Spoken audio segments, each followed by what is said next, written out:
एक important concept के ऊपर बात करेंगे। तो आप लोगों के लिए क्वेश्चंस यहाँ पर लाए हैं, तो क्वेश्चंस को देखना होगा, क्वेश्चंस को समझ के आप लोगों को बताना होगा कि ये जो कार्बन है दोस्तों C2, इसका हाइब्रिडेशन क्या होगा, C3 जो कार्बन है इसका हाइब्रिडेशन क्या होगा। तो देखो इसका आंसर होगा दोस्तों C2 में जो हाइब्रिडेशन होगा ये आपका sp2 होगा।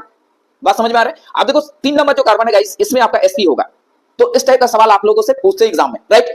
तो देखो यहाँ पर डबल बॉन्ड जो है इसका प्रायोरिटी ज्यादा होता है, इसीलिए यहाँ पर नंबर 1 कार्बन ये है, उसके बाद ये जो ट्रिपल बॉन्ड है उसका प्रायोरिटी कम होता है, इसीलिए डबल बॉन्ड से स्टार्ट किया हम लोग नेमिंग, राइट। बात समझ में आ रहा है? अब गाइस देखो यहाँ पर कुछ सैंपल लिया गया है, कुछ इंपॉर्टेंट जो है आपका अरेंजमेंट है कार्बन का। तो गाइस यहाँ पर अगर कार्बन सब सिंगल बॉन्ड में कनेक्टेड रहा तो ये हमेशा आपका क्या होगा, आपका sp3 होगा। ये समझ में आया? अब देखो डबल बॉन्ड के साथ कनेक्टेड होगा और 2 सिंगल बॉन्ड, तो ये आपका sp2 सिचुएशन है, sp2 सिस्टम होगा। अब देखो कार्बन अगर ट्रिपल बॉन्ड में रहा और एक सिंगल बॉन्ड में, तो ये आपका sp हाइब्रिडेशन होता है।